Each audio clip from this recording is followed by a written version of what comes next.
Often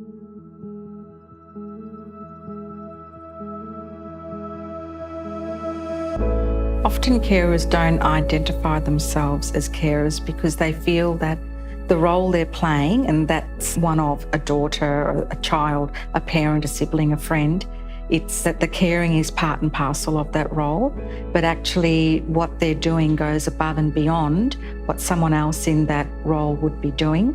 I guess the role that I had was almost like a medical interpreter, and that's a role that I play for the family often. After a surgery, I would provide physical support in terms of showering her. Then after that, with her chemotherapy, I would be there with her just to hold her hand while she went through everything, watch a movie, and just be there and make her life feel as normal as possible.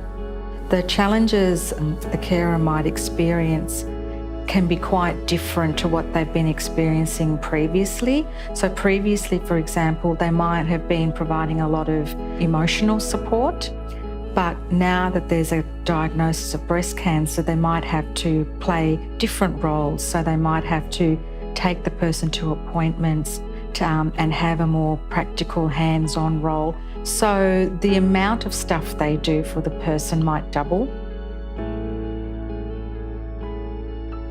Carer's role is very important, it's vital, because the carer knows the person with the disability and diagnosis the best, and they would be the best person for the health professional, well, apart from the person with the diagnosis, to talk to, because they understand them and know them the best. So they would be able to give some insight into how they might react to the diagnosis or treatment options and other things.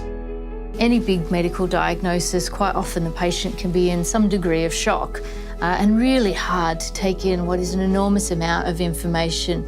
And so to remember, what questions do I need to ask the doctor? What did they tell me? What did she say that I need to remember about all of this? And having somebody present, I think, is essential to just sort of digest the information, remember it, write notes, remember to ask the questions. For everyone in general, and especially for someone with a disability, very much they usually have a support person in the community. They have a carer that needs to come with them. We encourage them to bring carer, whether it's one, whether it's multiple, just because it's an emotional part of meeting the oncologist. It's very emotion driven. They will retain maybe 10% of what you say on the day. It's good to have someone with them. They can understand a bit more and they can challenge you and ask more questions. And we welcome that very much.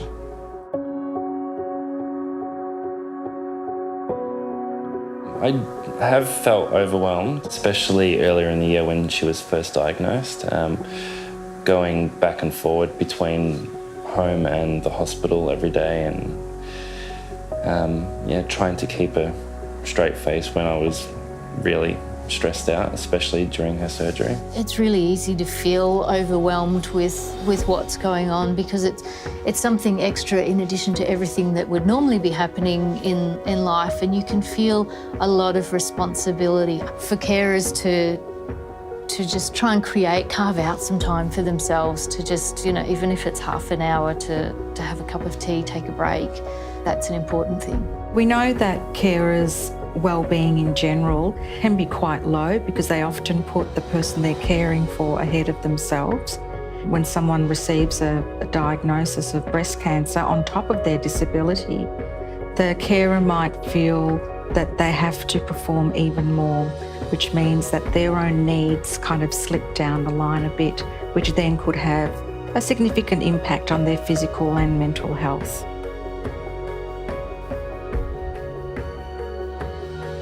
So some supports or resources that people can utilise is Breast Cancer Network Australia's website, or if you prefer to give them a phone call, you can call them, and they have lots of information, and they also have lots of other websites and agencies that they can refer you to.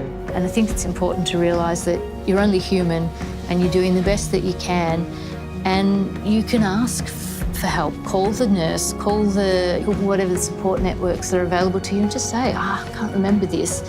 And it's okay, we're not expected to be infallible.